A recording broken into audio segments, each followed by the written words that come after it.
Good morning everyone, কেমন আছো তোমরা সবাই? আশা করছি সবাই খুব ভালো আছো। চলে আসলাম একটা নতুন ব্লগ নিয়ে। তো দেখো আজকে আমি সারাদিন কী কী করছি সেগুলো তোমার সাথে শেয়ার করবো। একজন হাউস ওয়াইফের যে কতটা দায়িত্ব থাকে আমার ভিডিও দেখলেই বুঝতে পারবে। তো দেখো সকালে উঠেই আগে আমি রান্নাটা বসিয়ে দিয়েছি। তোমরা তো জানো সবাই যে সকালবেলা উঠেই আমাকে রান্না করতে হয়, কারণ আমার হাজব্যান্ড কাজে চলে যায়। তো তারপর দেখো রান্না একদিকে আজকে ডিম আলুর ঝোল করবো, আর হচ্ছে কুমড়ো পুঁই শাকের একটা তরকারি করবো। তো সেটাই করে নিয়েছিলাম। তারপর ওদের টিফিনটা গুছিয়ে আমার হাজব্যান্ড কাজে আবার দেখলাম মেয়ে উঠে গিয়েছে, তো ওকে রেডি করে দিয়েছিলাম। অ্যাকচুয়ালি কী বলতো, হাউস ওয়াইফদের কখনো ছুটি হয় না বা মানে ওদের ব্রেক হয় না। ওদের যখন কাজ শুরু হয় 5:30 থেকে রাত 10টা পর্যন্ত ওদের কোনো না কোনো কাজ থেকেই থাকে। কিন্তু কেউ বোঝার লোক কমই থাকে, খুব কম লোকই বোঝার থাকে। আর কেউ যদি আমি যে এই ব্লগ বানাচ্ছি এটা নিয়েও অনেকের অনেক কথা আছে যে তুমি ব্লগ বানাও, তোমার এই লাইফস্টাইল হেন তেন এগুলো কি দেখানোর কোনো দরকার আছে? কেউ যদি নিজের পায়ে দাঁড়াতে চায় সে যেভাবে দাঁড়াক। আমি তো আর কারোর সামনে জামা কাপড় খুলে দাঁড়াচ্ছি না, তো আমি কিছু একটা করে দাঁড়াচ্ছি, কাজ করছি, সেটাই আমি তোমাদের সাথে শেয়ার করছি। এবার আমার ভিডিও সবার ভালো নাও লাগতে পারে, কিন্তু তা বলে বাজে বাজে কমেন্টে প্লিজ কেউ করো না। তো দেখো আমার দিদি এসে দিয়ে গেল, মেয়ে ঘুমিয়ে পড়েছে। তারপর দেখো এরকম আমি এই ব্রেকফাস্ট নিয়ে বসেছিলাম, তখন 10:15-20 বাজে। তো আজকে ছিল কালকের রাতের রুটি, ডিম সিদ্ধ ছিল, সকালে ডিম রান্না করে তাতে একটা ডিম আর কলা। তো দেখো মেয়েটাকে ঘুম পাড়িয়ে দিয়ে গেল। 10 মিনিট হয় ব্রেকফাস্ট করতে পারলাম না, মেয়ে উঠে গিয়েছে। উঠে আমার পটিও করে দিয়েছিল, তো ওকে আবার পরিষ্কার করলাম। তারপর দেখো গ্যাসের অবস্থাটা কি, গ্যাস আজকে না রান্না করতে করতে গ্যাসটাও শেষ হয়ে গিয়েছিলো জানো তো। তারপর দেখো গ্যাস ট্যাসগুলো পরিষ্কার করে নিলাম। আমার দিদির একটা মিনি গ্যাস ছিল ভাগ্যিস, তাই সেই গ্যাসটা নিয়ে আমি রান্না করতে হয়েছে। তো আজকে যে কী হতো কোনো ঠিক নেই। প্রথমে তো ডিমটা মানে সিদ্ধ হয়ে গিয়েছিলো, সিদ্ধ করে লাল করতে দিয়েছি, আর ওইদিকে কুমড়োর তরকাটাও হয়ে গিয়েছিলো।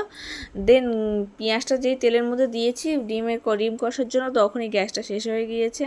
তো তারপরে কি অসুবিধা, তারপর যা হোক করে দিদিদের কাছে একটা গ্যাস নিয়ে রান্নাটা করলাম।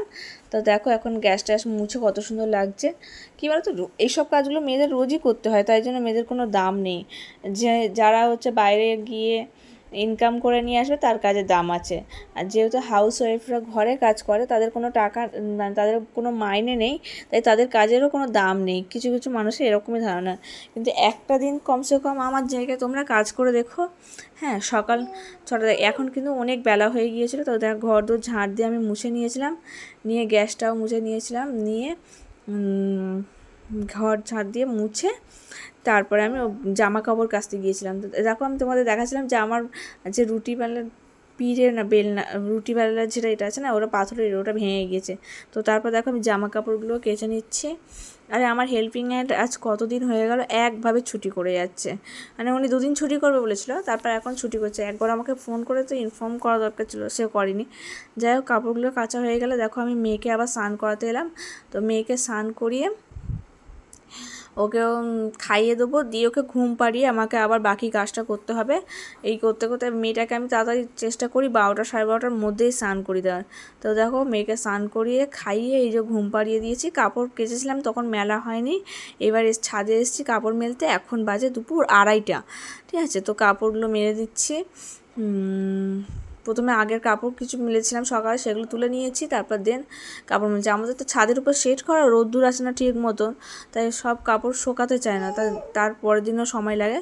তো কাপড়গুলো মেলে নিয়ে আমি এবার নিচে স্নান করে নিয়েছিলাম, নিয়ে তারপর তোমাদের দেখাচ্ছি। দেখো স্নান করে এসে তারপর তোমাদের দেখাচ্ছিলাম যে ঘরটা আমি কীভাবে গুছিয়েছি।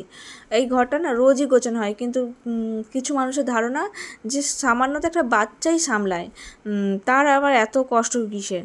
কিন্তু বিশ্বাস করো সেকশানের পরে এখন আমার কাজ করতে সত্যিই খুব কষ্ট হয়। তো দেখো এই ঘরগুলো এরকমভাবে গুছিয়ে নিয়েছি। আমার 2টো সেকশান আছে আর 2টো সিস্টের অপারেশন আছে, খুবই কষ্ট হয়। তো আমি লাঞ্চ করতে বসেছিলাম। লাঞ্চে দেখো আজ দেখলেই তো ভাত, ডিম আলুর ঝোল আর কুমড়ো পুঁই শাক দিয়ে একটা তরকারি। তো এটাই খেয়েছিলাম। আমার ভিডিও যদি তোমাদের একটু ভালো লেগে থাকে তাহলে আমাকে একটু চ্যানেলটা সাবস্ক্রাইব করে দেবে।